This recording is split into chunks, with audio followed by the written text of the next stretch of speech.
This episode of Shifting Gears is brought to you by Hodor. The world will look up and shout, "Save us," and I'll look down and whisper, "Hodor." Welcome everybody to Shifting Gears number 76. I'm your host, Clutch. Joining me once again are two of the most trusted individuals when it comes to the world of competitive video gaming and the voices and opinions of what is good in entertainment for the most part. I have join me to the top. Why do we laugh at that? Why do we laugh? Join me to the top, DV Wiggin. Wiggin, how you doing? Doing great, man. Right Excited. on. Right on. Excited to talk today about all these things. I know, lots of things to talk about, lots of things I can finally talk about. And joining us from South America, Australia, our fellow compatriot, Duckville, LOL. Duckville, thanks for being here.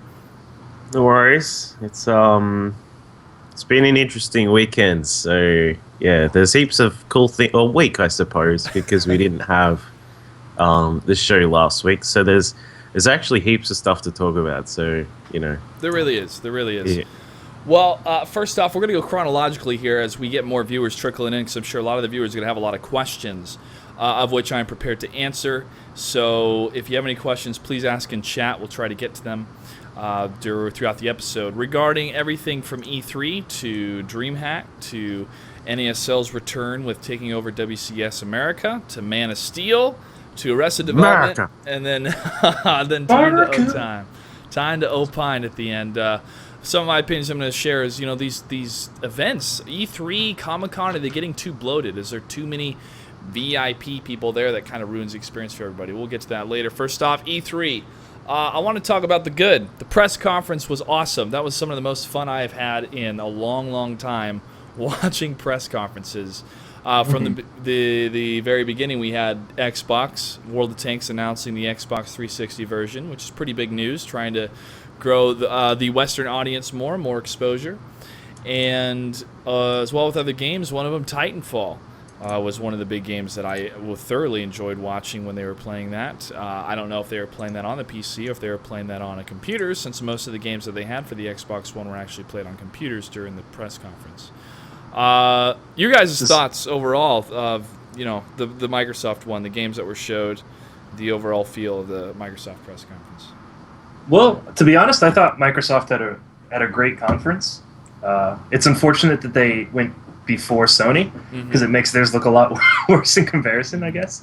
But no, I thought that was really good. It was really good. I mean, there's the obvious things that we'll get to later when we get to the bad, but they had a pretty good showing. It was probably one of the more well-paced conferences, I would say. It was well-paced. It was well-paced. They kept trickling along.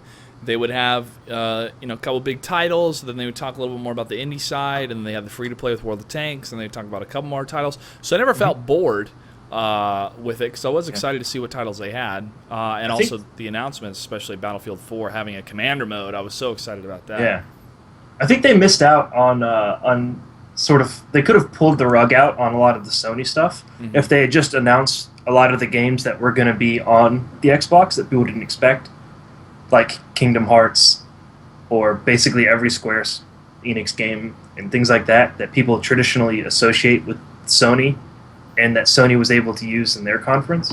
Yeah. So I think they kind of, I don't know if they didn't expect Sony to be so cutthroat, but you'd think that, like, if they looked back on it, they would maybe want to throw some of that stuff in there to kind of pull the rug out. Well, is Kingdom Hearts 3 going to be on the Xbox One? Yeah. I did not know that. I thought it was a... Yeah. See? Like, that's such a huge thing that you think they would announce it, but they've done such a Well, it could have been the publishers like, hey, we're gonna go with Sony. Maybe they bid on the games that they got to announce, or which. I'm sure there was something like that, but you'd think there'd be some kind of somewhere. Yeah, I think overall, I'm not actually a conference person. I don't really get into all this stuff. It's kind of just like, for me as someone who I don't really care that much about consoles at all. It was an interesting thing to watch. Tell us how you really feel, Duckville. No, but I mean... I don't give a shit about these casual games. Well, no, lots of people were asking me. No. Well, I mean, the thing is, Duckville, since if any game's available on the PC, I'm going to buy it on a PC, unless it's an action-adventure game. Exactly. Oh, yeah. But, when I'm seeing it, I'm thinking, I'm going to get this on the PC, because it's going to have better graphics, better controls. So yeah. that's why I'd get excited. And, like, that was the thing, is that like when people are asking me, and people still asking me, which one I'm going to get, I kind of like, well, I made a decision like a very long time ago. It's not a new thing, that if a console comes out and it has about 3 or 4 exclusive games to that console that I'm really looking forward to, then yeah, I'll grab a console, and whichever one it is, because I don't really like have that much bias to either, because originally I was just a Nintendo guy, but and of course Nintendo doesn't have any good games, so oh, shots fired. And so watching the conferences was really interesting for me, because it was I was actually more interested in the PR side of it, which I think Sony did really, really well. Obviously there would be more stuff at the event which you would have gotten to see, which would have made that kind of thing a little bit more interesting. But overall, like for the first time in quite a while, watching one of these conference style things, I actually had it was actually quite interesting. So yeah, and there's obviously game stuff I could rant about, but we'll get to that soon. Yeah, the presentation E3 2 years ago was boring. It was towards the end of the cycle. The next generation, we're kind of waiting. Okay, what's going on with the next generation of stuff? Don't know yet. It was kind of its last leg. A lot of Halo 4 stuff was there, and I honestly didn't get to see much of it because I was traveling. But of what I did get to see at E3, some of it was exciting, but some of it was I'm looking forward to play this on the PC. This year, I thought, man, this really is rejuvenating the entire gaming scene of pushing the next gen, because this allows for more games, one, to come readily available on the PC, but also games that I've loved, like the Battlefield series, that's just took a nosedive a little bit for Battlefield 3 and going back and making changes. So I feel like there was some experimentation that happened in the 2011, 2012 scenario of, okay, we're pushing the limits of these consoles, what can they do? What kind of audience do we want to build? They learned from it, they realized some mistakes, and they're going back to what made these games previously good in the first place. And kind of breaking away from the constant titles every year and a little bit more experimental, like for example Respawn Entertainment with Titanfall.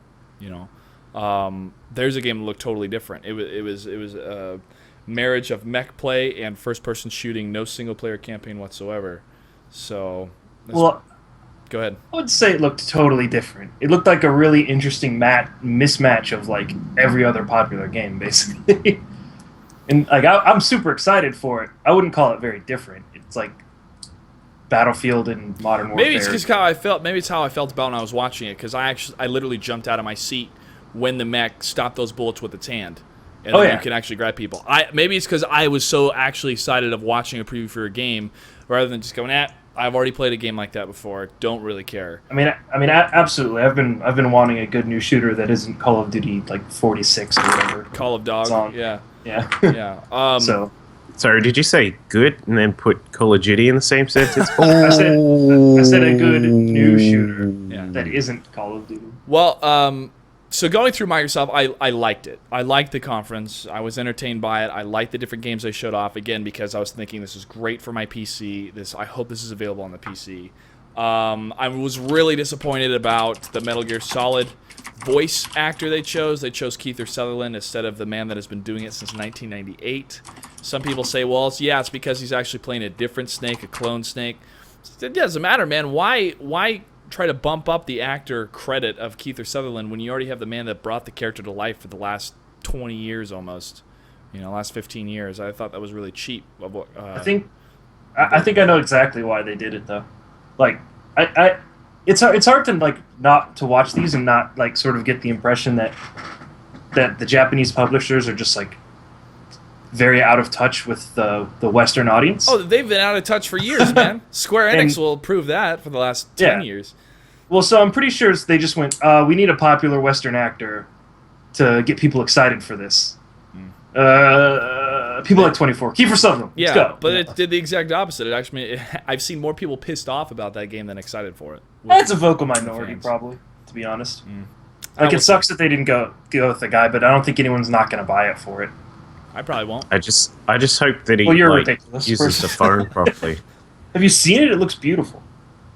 open What? world. It's like, did you see the gameplay for it, dude? Yeah, I did. It looked okay. It's the only Metal Gear Solid I've been excited for. I honestly, they had a booth there, and they were showing off the entire series HD version that you can buy. I think in September.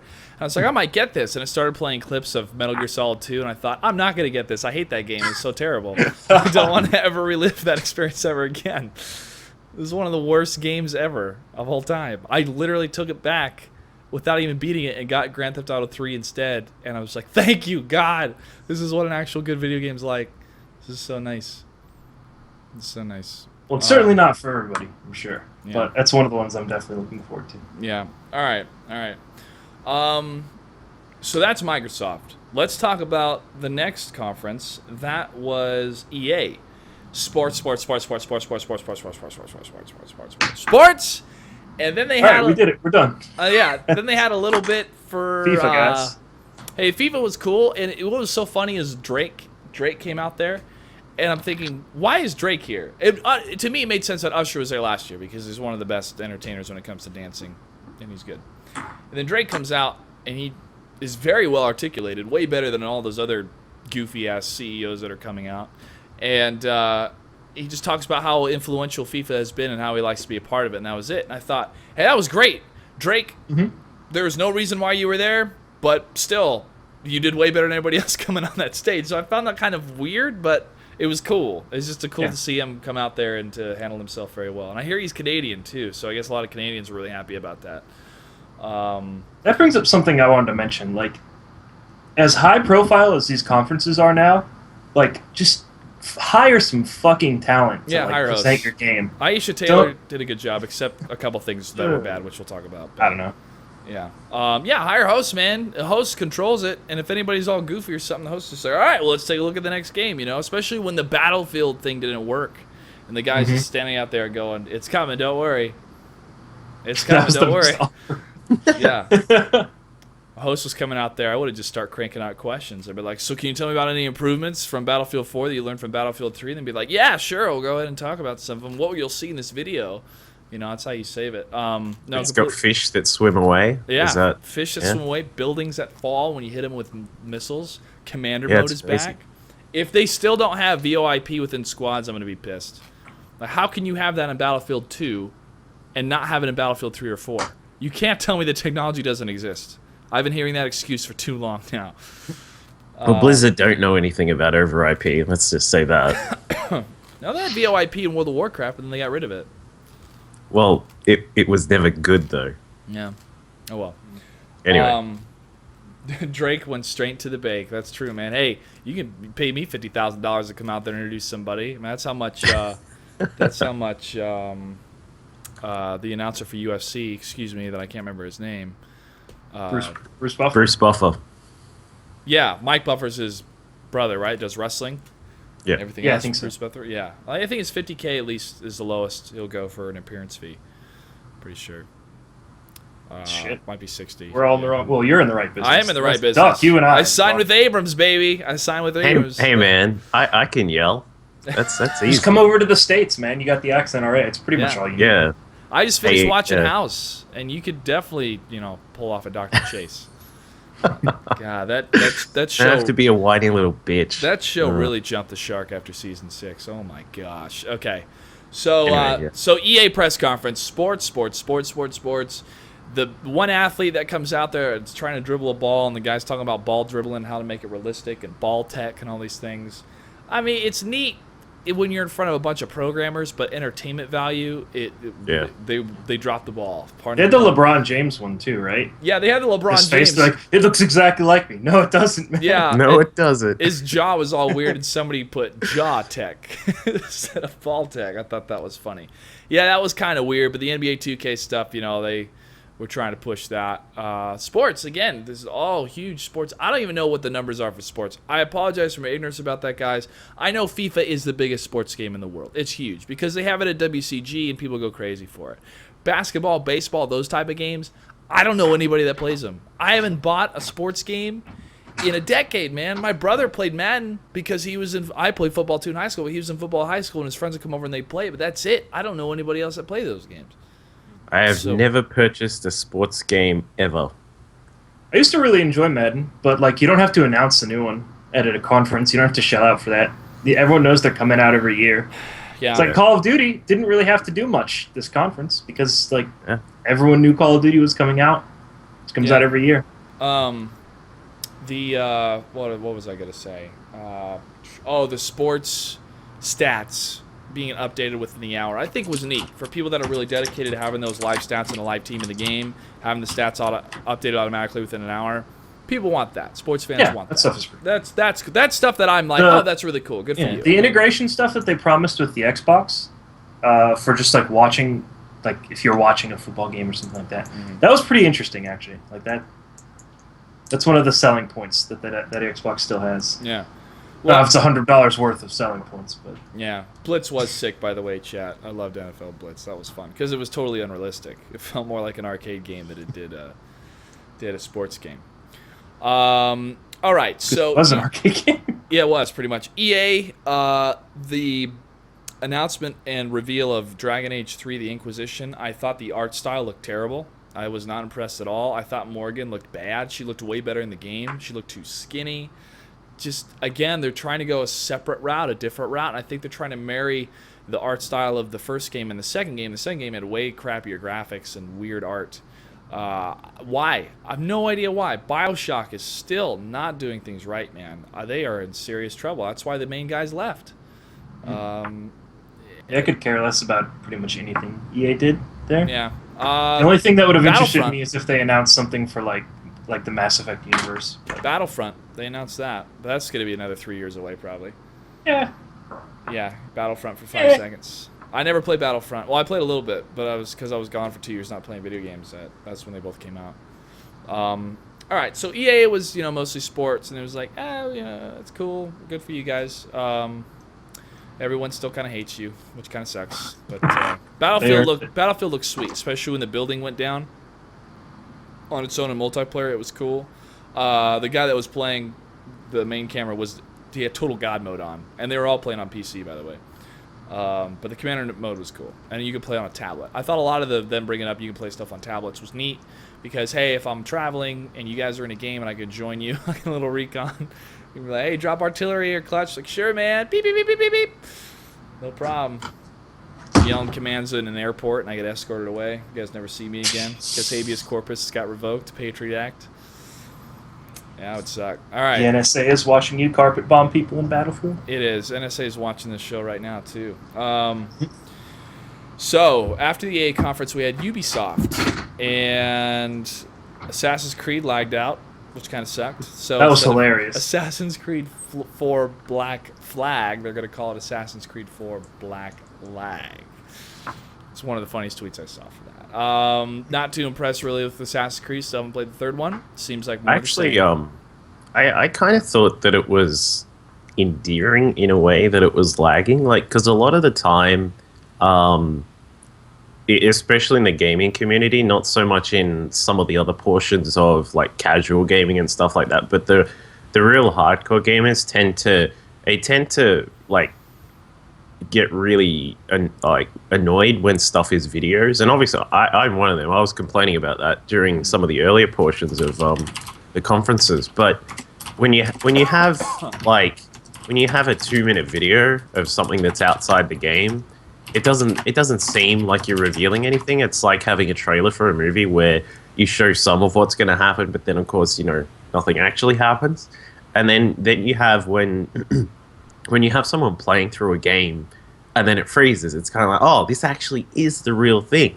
It's not like some stupid video they've pre-recorded. So while obviously from a very like a short perspective, it was stupid that the stuff lagged and they should have dealt with that. It was still something to say, oh yeah, that actually is real in-game footage because the computer can't handle the shit. So. Okay. Yeah, PS4 can't handle that yet. Funny, somebody in the chat saying if they only made it about espionage. Well, that was kind of the first game, but it turned into just a lot of hiding. But what's funny is somebody on Reddit said, you keep going through the timeline of Assassin's Creed, then you wind up and you find out you're Sam Fisher from Splinter Cell. That's where the leads goes to. That would be awesome. Yeah, just more of the same. More of the same. If you're a pirate, cool. But pirates rape, plunder, steal, kill. I mean, Pirates of the Caribbean kind of made them romanticized a bit. But not all pirates were good. They were kind of bad and had a lot of STDs. So, the scurvy. All right. Things. After Ubisoft, Aisha Tyler was there. Taylor, whatever the hell her name is. If you're that tall and you're surrounded by a bunch of small Frenchmen, why are you wearing heels? Why? The thing was, she's like, I'm a freak, and I'm like, dude, you've got like 5-inch heels on. You're not a freak. Yeah. You're wearing the wrong shoes, you moron. A host shouldn't stand out of the show. The host should be a part of the show, and she just kept standing out too much. Bear in mind, I still think she did a good job because she transitioned back and forth well for her style.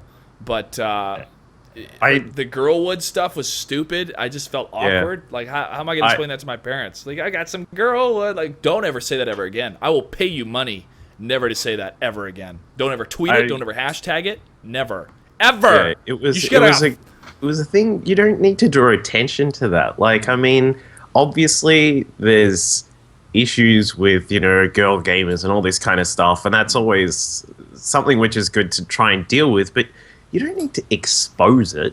That's it's really weird doing that kind of stuff, and that really pissed me off, apart from the fact that she already pisses me off because I hated her character in 24. She's in 24? What season? She was. It was like season 5 or something like that. I'm on season 3 where Spock's in 24. They gotta play Spock. No, and it was a different one. I had to stop watching it because it got ridiculous. Yeah, it was it was really weird. And she was a traitor, so it was quite Spoilers. funny. But, well, she's now the host of Whose Lines It Anyway, and okay. That makes me sad because I thought that you could have posted everything she said into the cringe subreddit. Like, I had to basically mute it whenever she was on there. And if that's what it's going to be like on Whose Line, I'm going to be really sad. Right. Hopefully she's more comfortable in that. Yeah, she seemed kind of rigid in some of the previous stuff. That's what the great thing about Drew Carey is. He was so loose and fun and goofy. So again, as a host, I understand how tough it is, and she kept to her shtick, her style. But there were elements where I just thought, no, don't know. If I was a guy and I came out there with a shirt that said "Dude Boner," that's done. My career's over. Double standard. You wear a shirt that says. Yeah, just walk out there with a shirt that says "I have an erection" and see how the crowd feels about that. Yeah, the crowd. Well, most of the crowd's dudes, anyways. They're not going to be interested. Yeah. Anyway, let's move on from Aisha Tyler. So from that, let's go into the Sony carpet bomb before we go into the bad, which we've kind of trickled into here. So Sony hashtag my penis is erect right. Oh, all the hashtags coming out of this. It's going to be great. Shirts on sale on the Handsome Nerd here in about a week, guys. Careful. So Sony comes out. We're excited to see what they have to offer. They show Final Fantasy 15, which I'm excited for. By the way, I got invited to Final Fantasy 14 beta. I can't tell you about it, but it's pretty cool so far. Anyways, keep going. Hang on. Let's just talk about the fact that they come out. Let's not mention PS4. Let's talk about PS Vita. What? They got to get it out of the way. Yeah, I guess they had to get it out of the way. Just spend 5 seconds on that shit. No one cares. Hey, the 700 people that bought the system do care. That's true. That's true. All right. And it's also, you can play any PS4 game on the Vita via the video stream. So you can play an MMO on a mobile device.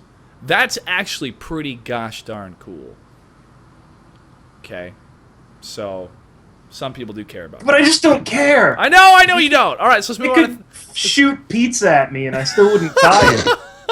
Like, I just don't care about the PS Vita. Papa John's pizza launcher coming at you once we get over 1,000 Twitter followers. The Esports Challenge. Pizza.gg. That was a great campaign, by the way. Hugely successful. PS Vita pizza launcher. Okay, so let's move on now. Let's shift some gears into the things that we did like, all right? you know, they come out and they really enjoy what they've been doing for gaming. A lot of people are excited about it. They show off a lot of indie type titles and indie type development, and then to me they started dropping bombs. And the first one that was huge to me was Final Fantasy 15, which looked great, especially since Final Fantasy 13 was such a huge disaster. The same for 14. They actually had to stop the servers and recreate the entire game.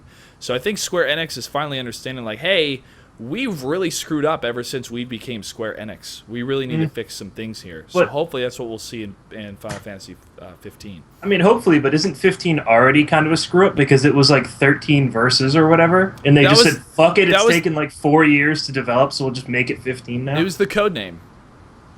It's just a code name, just like yeah, but Ironclad. How long has it been in development? I have to try to look this up. I heard somewhere that it was supposed to be a launch title for PS3, but. What? Yeah, it's been in development for like that long. 13 came out 2 years after the PS3 came out.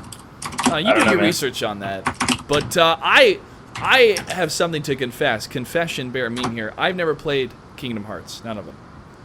So I've never played Final Fantasy. Wow. There's support groups for that, Duckville. Yeah, to fix that. I've been told. It's like things. May 2006 was when it was first announced. Jeez. Yeah. Well, yeah. Well, they had to maybe make a lot of changes. Make a lot of changes. You haven't lived, says Bashnek in the chat. All right, so I haven't played a Kingdom Hearts game yet, but my friend Tim Frazier, you guys know him as Robin TiVo, now working for Blizzard over there at the San Francisco office. He says in Skype, either during that day, I believe, I hope they say something about Kingdom Hearts. And as soon as it comes on screen, I look over at Skype, and Robin is having a heart attack. Talk about dude boner. That guy was going nuts. Yeah, dude boner. Like he was the originator for that hashtag because he was going on about it, and it was like, wow, this guy loves his Kingdom Hearts. He does, man. It was like that kid that gets the N64 for Christmas. That video. Yeah. I think I've seen it once. That's what he was doing. Nice. Well, I've yet to play a couple more games on the current consoles before I'm done with all the consoles all together. Last of Us, obviously, one of them. Haven't played it yet. We're not going to talk about the game because spoilers. But The Last Story and what was the other one? The Lost Odyssey. Those are two games that were developed by the guy that originally was working on the Final Fantasy series for Square Enix before he moved away from those projects. I really want to play those because I've heard they're good, and they fall into the same story and style that I loved from the original Final Fantasy games. Squaresoft really hit the Renaissance period with 7, 8, 9, and 10, and a little bit in 11, but they still were trying to figure out how to properly do it. 12 and on were just disasters, complete disasters.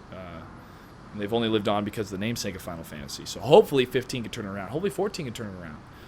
Like I said, I can't tell you guys much about playing the beta, but so far, not too bad. I hate playing betas because I don't want my character wipes anymore. It's like, yeah, I'm going to put a bunch of time in this game, but then it doesn't matter anymore because they're going to wipe it. Anyway, it's a different story. So let's talk about the carpet bomb that was Sony. So the last 20 minutes they come out and they say, it plays used games. You can share the games with your friends. No online checks. Over and over and over. Just bombing everything that the internet's been so uptight about over the last couple of weeks. Huge victory for Sony. They had the last word, just as Adam Sessler said. They have a really strong position having that last word. And they put the final nails in the coffin. And everybody on the internet was just going GG. GG. I was excited about it because, again, this puts Sony in a very good position to put themselves ahead by countering what Microsoft said. Do I think Microsoft Xbox One will be a failure? No, I don't, because all they need is a Halo game and it's an automatic success, which they hinted at. It's all they need. It's all about the games, guys. I mean, it comes down to, I want to play this game and I have to buy the console to play it, therefore I have to buy the console. That's why I bought a PS3, was to play the Uncharted series and God of War. I don't think I've played any other games on the system other than those two series because they're only on the PlayStation. That's it. So that is why the Xbox is going to be... it's going to take a while. I think the sales are really going to increase in 2014, but the PS4 is just going to be through the roof for this holiday season. For sure. You guys' thoughts overall? I mean, $100 cheaper, man. That's. Oh, that was the nuke. That was the headshot. Yeah. you kind of hit it when you said that like the exclusives are what matters, but that was also sort of why the Sony conference didn't like kill the Xbox for me, is because there's almost no exclusives anymore. There's like a couple games for each console, and that's perfect. Well, I can't believe people are mad about that. Like, that's ridiculous. I was excited about Titanfall.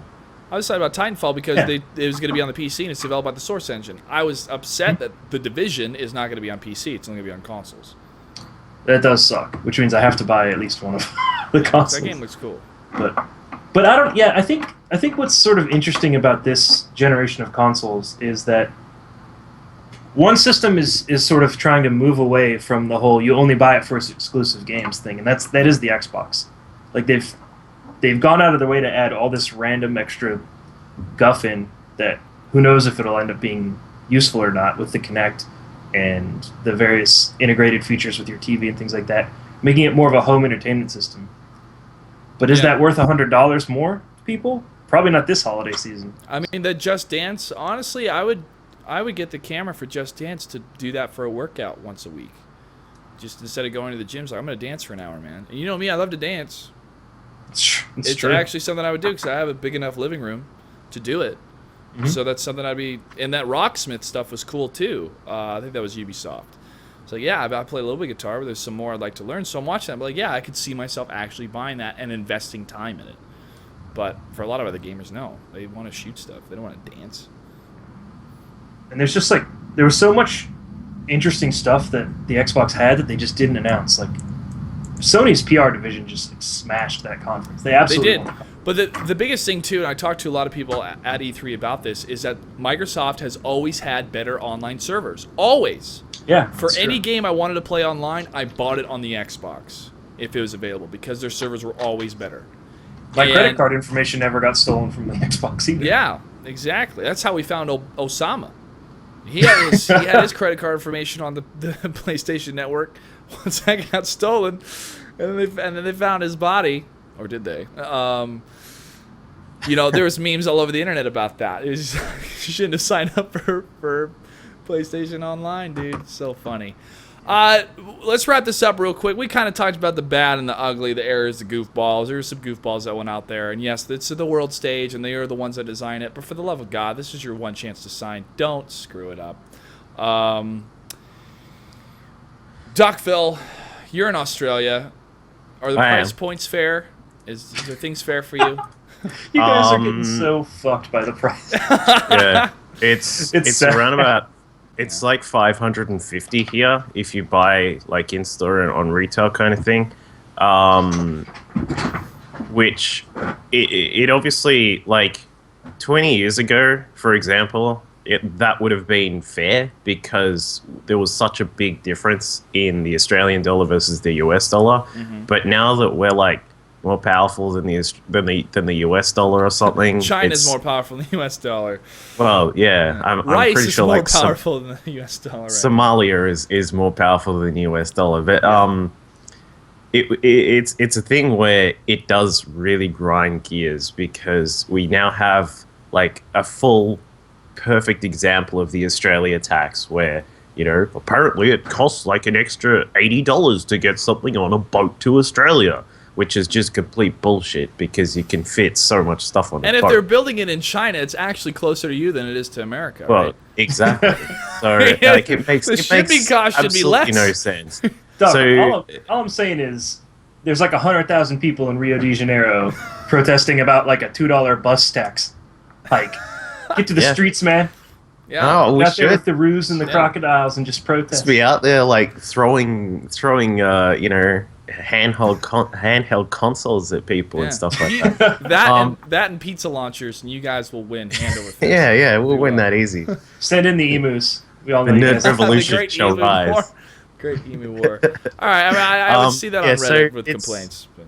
Yeah, it's pretty dodgy. Like, I mean, it would be nice to have that kind of thing fixed, but that kind of stuff, it's something that can't be fixed unless the Australian government and certain people actually do something about it, which they're just not going to do. Just like the ratings thing. The rating thing took forever, and you guys finally had some well, sort of solution. yeah, and that's not even fixed anyway. So, Yeah, well, I don't know, but just overall, real quick, Dr. Phil, the game you're most excited for. Same for you, Dave. The Division. Okay. Wigan? Probably the Division, but just for the sake of being different, it's either Titanfall or Destiny. Yeah. Those are the big three for me. I think Titanfall is number one for me right now. Destiny was cool to see some gameplay. It just was kind of slow. Kind of took a while for them to get into the action. But again, still interested in it after seeing actual gameplay, not just hype videos. I trust those developers is the main reason I'm interested in Destiny. Yeah, well, the Respawn group, those are the guys that made Call of Duty what it is today. The good points about it, not the repetitiveness, but Call of Duty Modern Warfare, Call of Duty 4 Modern Warfare, amazing. First Call of Duty is amazing. You could lean left and right around windows and stuff. It was great. Lost technology. I know, it's lost. Ancient culture is lost. So overall, my experience at E3, I wasn't able to go around the show floor that much. A lot of people stopped by the booth that I was just too busy to talk to because I was busy hosting. The Xbox version of World of Tanks, the guys are doing it right. They're custom building it for consoles. They're not porting it over from a PC, which is really good. Again, it opens the audience up more. It is fun to play on the console. I still would rather play it on PC because I'm used to it on PC. World of Warplanes is a lot of fun. Played a lot of that. And also World of Warships is pretty sweet as well. They had a theater there. And Wargaming's doing great, man. Now, another thing that I'm really excited about that company is that they have no venture capital behind them. It is all straight in revenue. And that is how they're able to expand. They don't have to answer to some bank or other type of, startup company revenue, VC, capitalist stuff. That doesn't make any sense. But they're completely accountable to themselves, and so that makes them, I think, a little more flexible in what they can do. And they have a great revenue stream coming in. So they had a really great booth there, one of the best booths at E3, and it was great to host for them. And I look forward to more titles that they have in development coming our way here pretty soon. We'll see. Soon, very relative. So that was my main experience, and got to interview the guy that helped develop MechAssault, the first Xbox Live game. Wow. Yeah, I know, man. I want to buy that guy a beer, man. Denny That was Thorley, like my I know, favorite man. game for such a long time. When I introduced him, I said, Mr. Thorley, you worked on MechAssault. How has the gaming industry changed since then? And he was like, wow, man, and it was really cool to talk to him because he developed World of Tanks for the Xbox 360. So wow. Awesome. Yeah, and it's free to play, so people can check it out. Beta, sign up, worldoftanks.com/Xbox, play it with your friends. Living room experience, blow tanks up. It's fun. All right, moving on. Dreamhack. Stardust wins. Here's a kid that kind of came out of nowhere, more or less, building himself up. Just shows that it's still anybody's game. Well, it's any Korean's game when it comes to StarCraft. I think kind of the bigger story was Show. Dave, you are one of the few lucky people in this world that went up against Show in a real live tournament, the first American tournament for Major League Gaming, for StarCraft. You were there representing Kung Fu Treachery. So how does it feel to know that one of your rivals that you helped make a better gamer years ago performed well at Dreamhack? That was you made Show the player who he is today. Yeah. Take full credit. That's your influence on esports history. That was just such a weird moment for me to be like, wow, because Show's always been a pretty good player, but it was such a good story. He came off a year of just not playing, basically because he hated Zerg, like everyone does. Yeah, he was the guy that would never scout too. He was the guy that would never scout a couple years ago. Yeah, well, I mean, it's place Terran. You but it was just such a weird moment. Like I think I tweeted it. I was like, wow, the guy that I played against in the first StarCraft 2 tournament at MLG in the first round just beat the guy who just won a GSL. Effectively, so awesome. I wish I beat Life. No, I didn't beat Show. Show beat me. Oh, yeah, I didn't beat him. Okay, it was close. Then you're on the same level as Life. You're on the same level as Life. You are. It made me go, man, I wish someone was paying me to play StarCraft so I could have been practicing that whole time. You should put that on your resume. And you don't even play Zerg, which makes it even the more, Yeah, interesting. I was playing random at the time. I got some friends at Red Bull, so They could be up to sponsoring you. I think I've probably made more money as an admin than most people have made playing StarCraft, so. Which is not very much at all. No, don't think it's much at all. It's in Control, you could probably say the same. He's probably earned more from hosting than he has playing Brood War or StarCraft. Let's just also, while mentioning him and DreamHack, Jesus, the guy looked very, very sick. Let's just leave it at that word. I am really impressed. Like because I was casting, for anyone who didn't know, I was doing one of the community streams, and there was one point, because I had to switch obviously because here in Australia we're about 12 hours ahead, I had to switch my sleeping schedule around so that I was awake during basically 10 p.m. to, what was it, like 10 a.m. Australian time. So and there was one point where I was actually had a really bad headache at one point, and I was like, I feel really shit. And then I turned the mainstream on. I look at In Control, he's like sweating and stuff like this, and his hair's all ruffled up and shit like that. And it was like, he's got the flu or something, and I'm sitting here bitching about a headache. Power on! So yeah, man, the show must go on. Yeah, I mean, he's a professional. I'm really impressed. Yeah, I was really impressed by it. I've always been not like a fan, like I watch his stream all the time or anything like that, but I think he is quite an impressive individual who, despite some of the bullshit hate that he gets, is always just doing a really good thing for the community. He's got a great life, man. He's got a wonderful wife who's one of the most loveliest girls I've ever met in my entire life. I mean, she's fantastic. He does very well at what he does. He is paid well for what he does, and he's a staple for the community. And so people that hate on him, it always kind of pisses me off, because this entire sports performance is not based solely on how well you play the game. Part of it is how much you understand the game, which is another asset he has. But how many people that are actually, grandmasters can stand in front of a camera and be able to fix any mix-ups that happen or be funny for 12 hours straight? Well, MC can, but other than that, yeah. Yeah. Well, he's Korean, so that's not fair. They're good at everything. No, man, I totally felt how he felt if he was sick, because I was sick from China, from WCG, and I still had to do the North American Star League Season 4 finals. So I was behind backstage, coughing up a lung. Then I'd have to hold my breath, come out, do the intro, not cough at all. Once the intro's done, go back and cough for another hour until the games are over, and then come back. So the show must go on, man. You can't pussy out. You got to keep going. Yeah. You get paid to be there. But and that's what's great about seeing any type of personality work through that. Work through those trials and tribulations, because that's what makes them a professional. It's not when things are going good that measures your professionalism. It's when things go bad. Yeah. But, all right, go and finish your thought. Let's move on to the last Dreamhack. Yeah, just to go over, I did make a blog post on Reddit and also TL, just because I like to put that kind of stuff everywhere, because I know people split their reading. But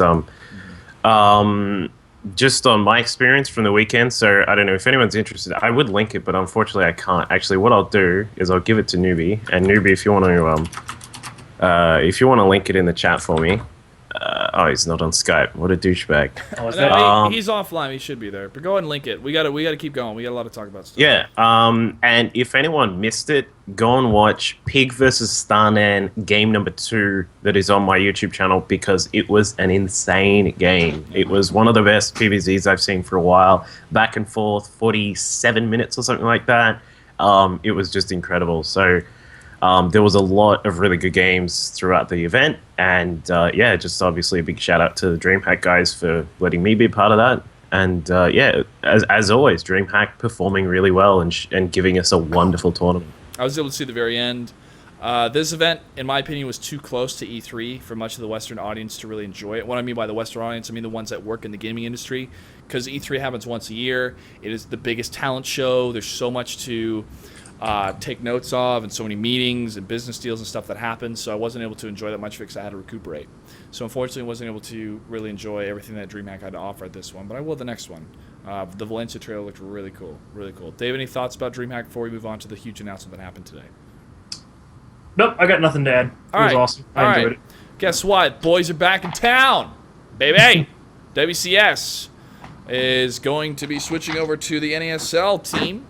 NASL will be producing Hero Level Productions. The ones that produce NASL will be the ones producing the WCS seasons into 2014. A lot of people are very excited about that, me included.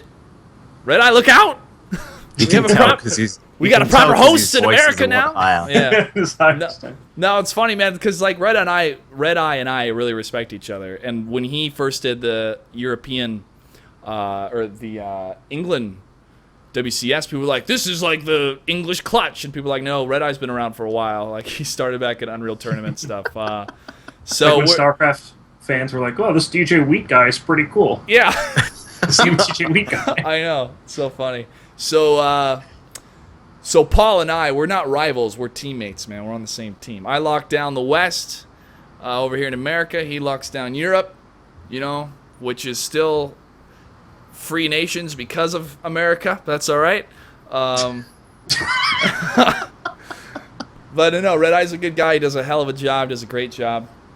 Same for a lot of the hosts in the StarCraft world. Take, by the way, did a great job as well. I'm glad that he actually wore some good threads. Because one thing, I know I respect Robert Olin a lot, but if I'm hosting, I'm gonna look nice. I don't have to wear a tie, but I'm gonna look nice, and Take look nice at Dreamhack.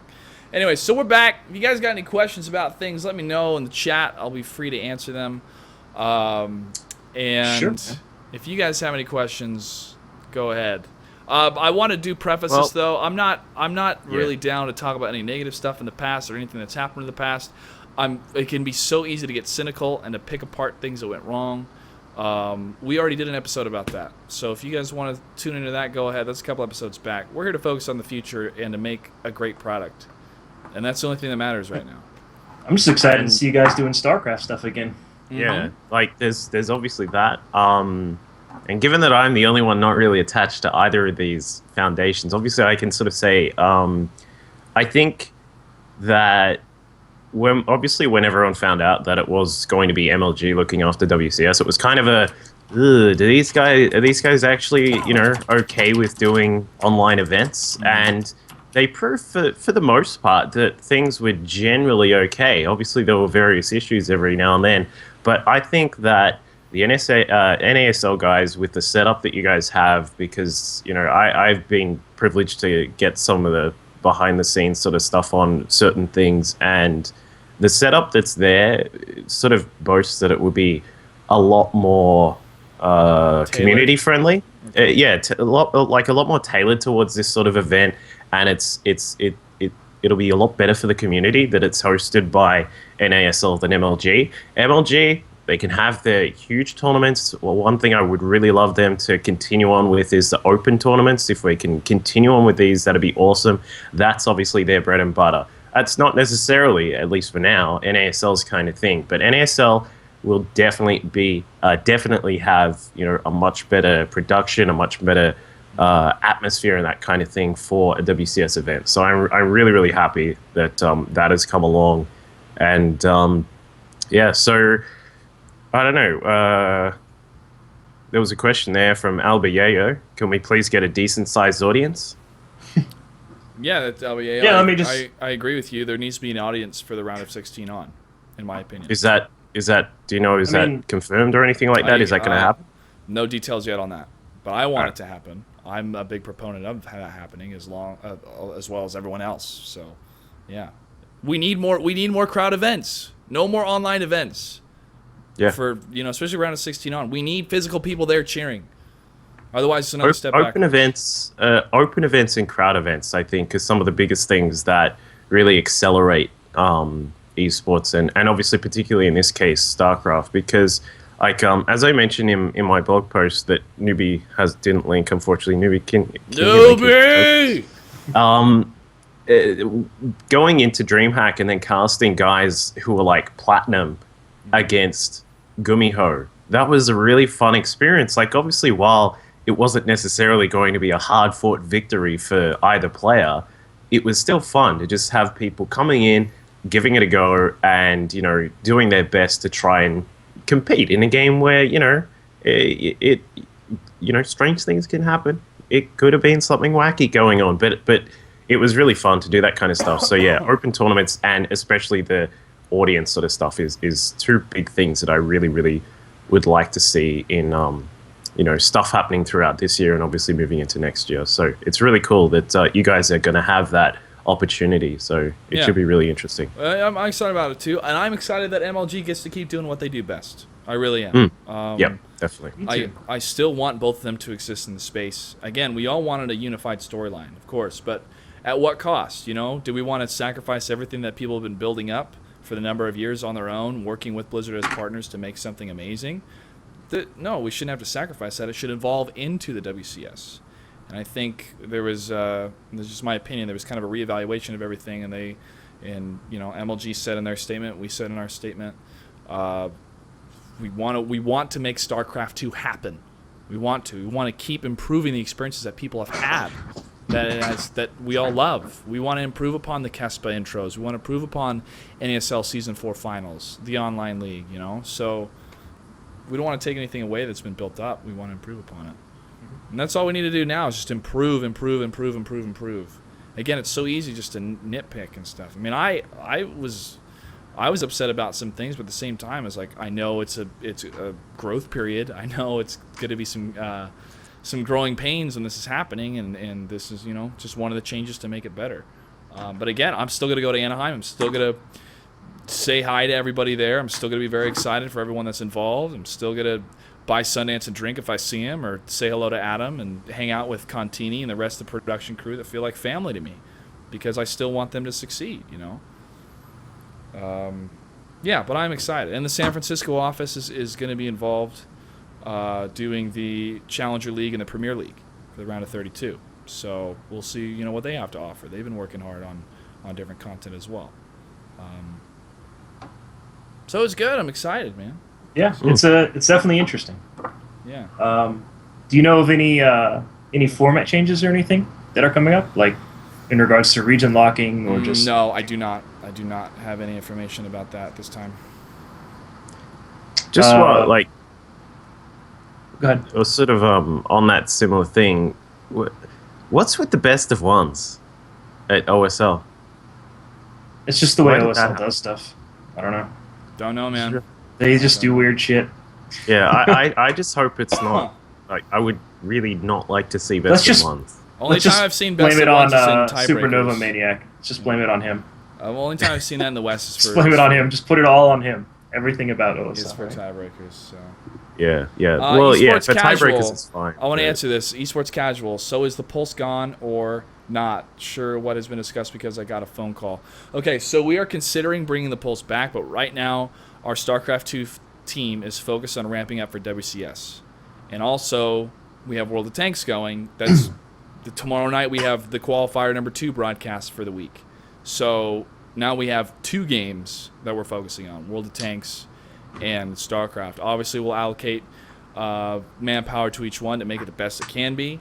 But right off the bat, to make the transition easier, the San Francisco team's going to handle things as we ramp up. We want to have the same quality you guys experience and even better quality that we had for Season 4 of NASL.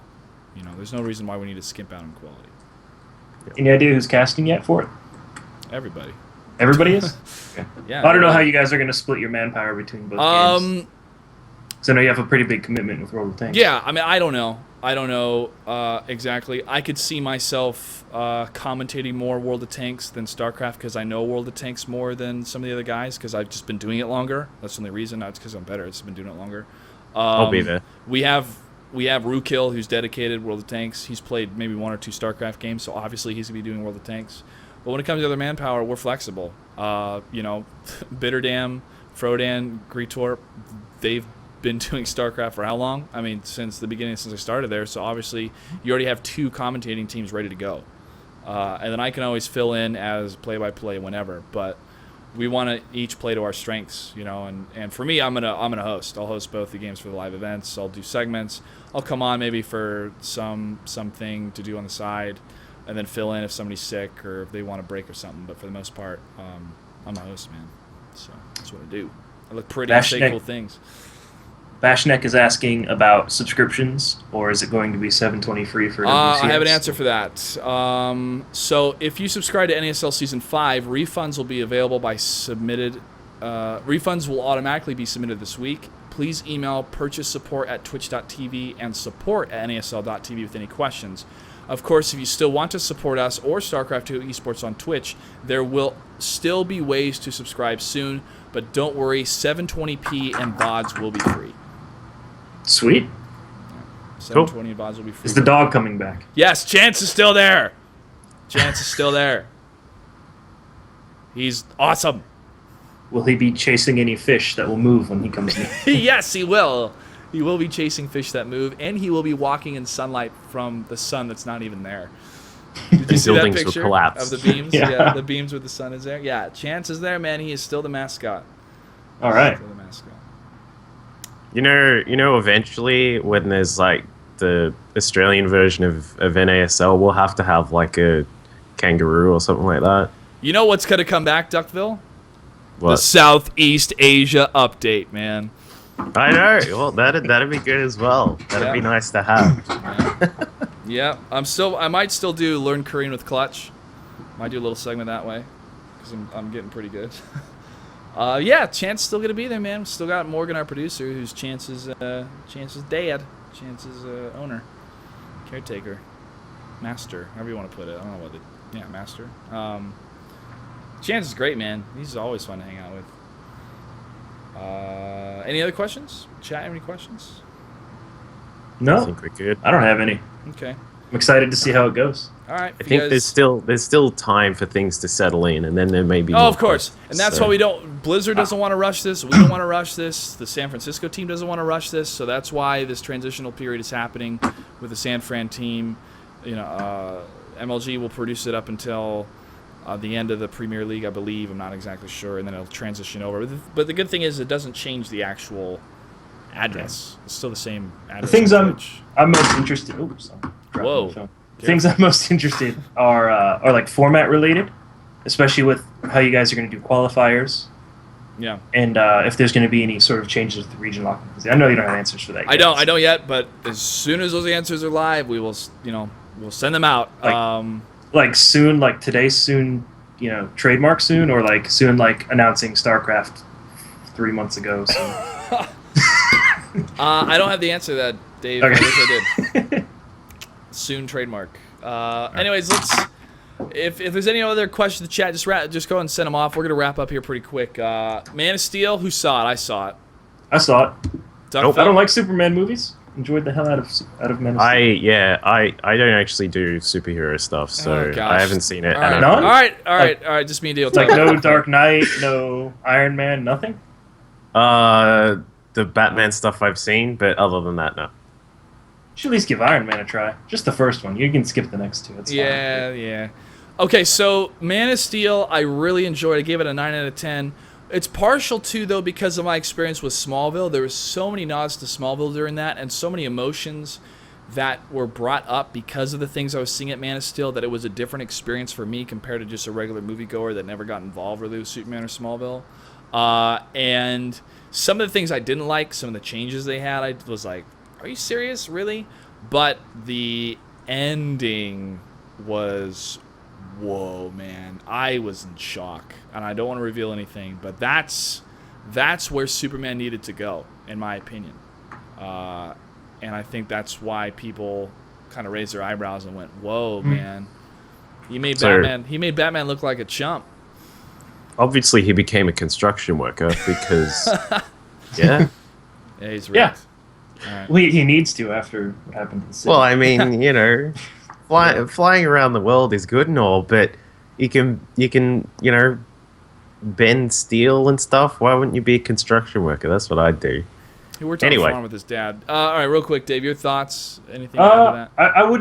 I wouldn't give it a 9 out of 10. I mean, if I want to be like, if I try to look at it through a more, I guess, less emotional lens. Like when I first saw it in the theater, it was a great experience. I really enjoyed watching it. I wouldn't give it a 9 out of 10. I'd give it more like a 7.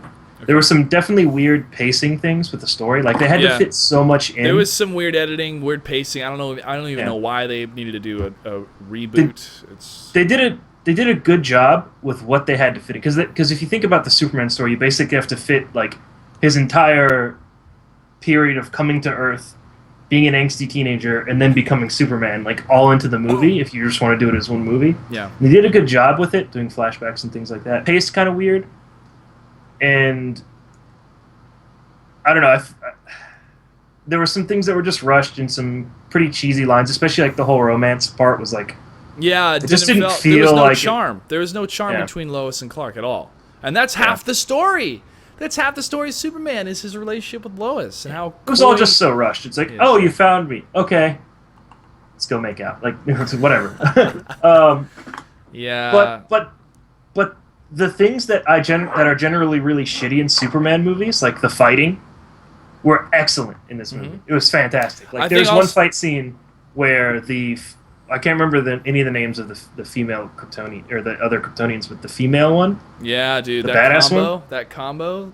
Yeah, and she's like dashing back. Oh, so fucking cool. Yeah, there should have been better directing with it. I think some of the shots could have been shot a lot better with the action scenes because again, they keep going to fast cuts and close-ups when it needs to be wider shots and longer takes.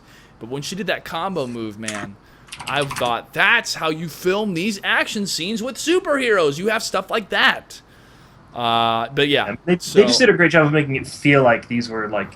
This was a big Superman fighting. It was because it was a big FU to Superman Returns, where he doesn't throw one punch. You know, so this is the antithesis to that, and I think that's another thing what they were trying to prove.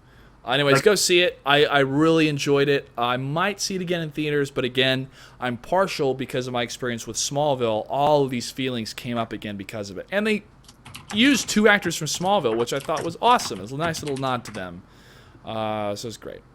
Arrested Development, I finished that yesterday, and I heard a lot of complaints. I haven't complained. The first 4, 5, 6 episodes sucked. It was just like, this is weird. This is not funny. They're trying too hard. And then it comes full circle, guys. I mean, it just changes completely, and it starts to get really funny, and then everything starts to connect at the end. And then at the very end, you're like, oh, okay, now I realize why they had to set up so much stuff. So give it a chance. It is worthy, even though it's a 10-year difference and things are not always the same. It is worthy of the Arrested Development title because it starts to capture its charm that we all fell in love with about episode 7 or 8. Once it starts following Job, that's when it gets really good. Do you guys watch any of it? It's a TV show, man. No. Netflix. No? Yeah, I'll get around to it. I started watching House of Cards. That's good. Oh, yeah? Nice. Yeah. Love that. All right, finally to close up here, since we're a little bit over, time to opine. I was at E3. I went to a number of parties, had a very, very good time. But it was too bloated, it felt. You know, everybody's trying to get into the parties. Everybody's trying to do this. Everybody's trying to do that. And it just feels like too much. And the same is happening for events I've heard like Comic-Con. Comic-Con used to be a small event, and then it just gets overcrowded and too many VIP parties. There was multiple parties overlapping at these events. There's one for Machinima, there's one for Twitch. Everybody wanted to go to the Wargaming one on Wednesday because they said this crazy one. We had a tank parked in the front of the club. People were asking me to try to get them into the party. I was like, sorry, I can't help you out. Man, I just got my one invite. That's it.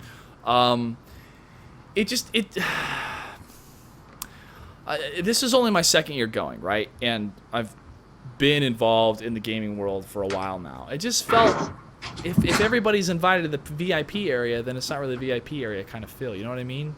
I don't want to sound selfish or egotistical with that, but it just seemed that why can't we just all have a nice party? Why can't we have like foosball and ping pong and stuff and then dancing and everything else? Not just, hey, let's crank up the music as loud as we can. Everybody's dancing on the dance floor with drinks that slip out of their hands and fall and break glass everywhere. So when I'm break dancing on the ground, I might get cuts in my hand. There's stuff like that. There's no class. We're running out of class. A little bit of class in there. Like, I agree with you, but that's not what it's there for. I know. It's not. I know. Well, but it's funny because it's not even what those parties are there for, man. They're there for networking, but it's hard to network when you have to yell into each other's ear too. Yeah. It's really annoying. Well, I don't know. I think the whole event is there for networking, but the parties specifically, a lot of times, are just It's a an show extension. for whoever's running it. It's an extension for the networking, but yeah, it's total. It's just like the booths themselves. It's a total show off of, hey, welcome to our party. Our company's doing very well. It's an open bar. Have fun. Yeah, these are just very minor. These are very minor complaints. It's just something I noticed, and I'm there. I'm like, I'm here to work. And yeah, this is nice to go to a party, but I don't want to be out till 2 a.m. because I got to wake up at 8 o'clock tomorrow morning. That's the thing I've always wondered about that kind of stuff. Obviously, we don't have anything like that here, but well, in the same sort of context, it's kind of like, why would you want to do that and then have to work the next day? Yeah. Like, get completely destroyed at some free bar party, and then the next day you have to do the thing and you like screw it up or something like that. It's really weird. Well, Well, I mean, most people there aren't like working the next day. yeah, that's part of it too. Yeah, A lot yeah. of them Not are really. working. The Twitch party was great, and the Wargaming party was great. I had a lot of fun. It was a lot of fun. Just the music is it's too loud. I sound like an old person, but if I can't talk to the person in front of my face, if I can't talk to you like this, it's too loud. Period. And I'm walking around and I'm talking to different people, and they're like, "It's too loud. I can't hear you." I was like, "I know. Let's go outside and talk." So part of that was kind of annoying. But other than that, it was a great time. So huge props to Twitch and Wargaming for the invites. Had a lot of good time, a lot of good fun. But just the events themselves getting too bloated. That's part of the price of gaming getting bigger and bigger, and these trade shows getting bigger and bigger, and more money going into it because more and more people get interested, more press wants to get invited. Get off my lawn. Old man clutch. Kids in the video games. Kids in their video games. Back in my day, we had to hold a controller. All right, I'm just talking because I like the sound of my voice. So let's wrap it up here. Again, I have one thing to opine on very briefly. Go ahead. Who gives a shit if they ran their games on computers, man? It's not like they're gonna haul around like 10,000 fresh new Xboxes that might get stolen or break down that hasn't even come out yet to play their games. The PlayStation probably played most of their games on PCs too. Yeah, Who well, cares? It's a trade show. I want an Xbox One emulator for my PC then. Most I'll of those buy it. games are probably on PC too, right? I'll Like, buy it, yeah. did they show any of the ones that we're playing that wouldn't also be on PC? I didn't go Kingdom through Hearts. and determine Oh, but well, Kingdom Hearts was a video, wasn't it? But yeah, like do people on Reddit just like not know how these events are run? Like, of course they're not on Xboxes. Of course they don't. People on Reddit don't know anything, which is why I barely go on Reddit anymore. that. Listen, the only reason I go on Reddit is for laughs. That's about Yeah. it. I mean- And I'll post occasional things, but after I post it, I just think, ugh. Just go on there for cat Just- pictures. Yeah. I mean, except I on enjoy America Reddit. I Australia. rat on a lot. I genuinely enjoy going on Reddit, but very man, entertaining. some people like jumped on the weirdest things about that conference. Mm. Of I know. course, they're PCs. I know. You know why? Because they have the anonymous power to do so. And then the NSA jumps in, and like Xbox shows up to your house. I'm like, so you called us all this and that, huh? We can make you disappear. Yeah, they do it. America. That Kinect can know exactly what you're doing in your living room at all times. It's another act like you can't just unplug the fucking thing. Yeah, But anyway, there's batteries in it internally. All right, guys. Yeah, it was a great E3. Really enjoyed it. Dreamhack was great. WCS announcement's cool. It's more hard work. It's more hard work to create something and to create these storylines. So, Duckville, I'll let you have your last words, then Dave, then myself, and we'll close it out. Of course, as I mentioned before, you can actually find my blog posts on Team Liquid in the blog section right now, just regarding Dreamhack on the weekend and sort of the fun that I had doing it. Also, all the VODs are linked in there. As I said, if you missed it, have a look at Pig versus Starnan, at least Game 2. If you don't watch Game 1, that's okay, but Game 2, that's particularly pretty much the best game of the tournament that I casted. And yeah, of course, like shout out to the Dreamhack guys who let me cast the event. Looking forward to maybe the next one as well. We'll see what happens. And yeah, other than that, youtube.com/duckvillelol, facebook.com/duckville.casting, and Twitter as well, as we can see down just below me. So thanks, guys, and thanks for another edition of Shifting Gears. Dave? follow me on Twitter at dbwiggin. Slowly becoming more than an admin, so that's exciting. But I can't really talk too much about that yet. Announcement of an announcement. Can I take this time just to ask 30-second question for you from Leaf Eater. Yes, go ahead. Yeah. Go ahead. All right. He wants to know how long you have known, and if this is bad news for Dota 2 fans looking for hero level content. Stuff. I can't reveal how long I've known. It just takes a lot of willpower. For Dota 2, I even talked with Blitz and Purge at E3 about it. And yes, Dota 2 and the community is one I respect and thoroughly enjoy. It's a game I like a lot. But right now, our hands are completely full with World of Tanks and StarCraft 2. So please... That's a no, Joey. Yeah, so Joey, I'm sorry. Dota 2 people, I would say don't hold your breath for now, but still, it is always on the table for discussion when we have those different meetings. And it's still in my mind somewhere about making it work for North America. For good content, check out Beyond the Summit. They're guys that I trust with what they're doing. They're still building themselves up. They don't live too far away. Maybe I'll make an appearance or two over there.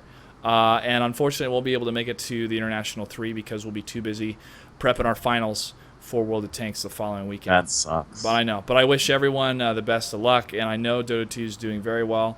And I look forward to seeing it grow continually. But yeah, it's still installed on my PC, and Greetorp and I still talk about it, so it's good.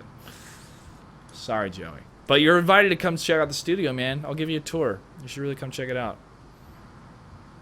Also, if anybody's interested in jobs, email resumes to jobs@nasl.tv. All right. Is there one I can do from here? Yeah, possibly. Was that it, Dave?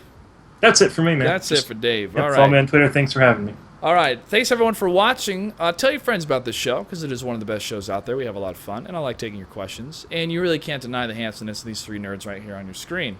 You can follow me on Twitter at Clutch08. Tomorrow night, we'll be going live at 6 o'clock Pacific time at twitch.tv/WGLNA for qualifier number 2. That'll be happening all week as the final 4 teams will be joining the rest of the teams to make the top 16. That'll be in league play for World of Tanks. Again, prize pool $100,000 these guys are going to be fighting for. With the live finals happening in August. This is pretty big. So league play begins July 11th. Again, qualifiers begin tomorrow. And it'll be a lot of fun. If you have any questions about the Xbox, ask me on Twitter, the Xbox 360 version of World of Tanks. Or for something at E3 you think I might have been able to see, or any opinions or whatever, just ask me, because I like talking. Also check out the Vinny Brusco Show. That's on Thursday nights. They also have podcasts on iTunes, the Vinny Brusco Show, or follow them on Twitter, the VB Show. Lot of fun stuff over there. They're out in New York City. Huge shout out to all my MLG family that I got to see. The rest of my gaming family I got to see at E3. I heard they were locking it down for Infinite Crisis, which is great. I really look forward to seeing everybody at MLG Anaheim. It's going to be a great event. 128-man open bracket. It's going to be a lot of fun. Dave, I get to see you. Yeah, it's been a while. I get to see Dave. It's going to be great. It's been too long. And other than that, guys, life's amazing. And yes, some things can be difficult, some things can be hard, but if you work hard enough, good things happen to you. And I'll leave you with that word of wisdom. I'll catch you guys next time. Take care.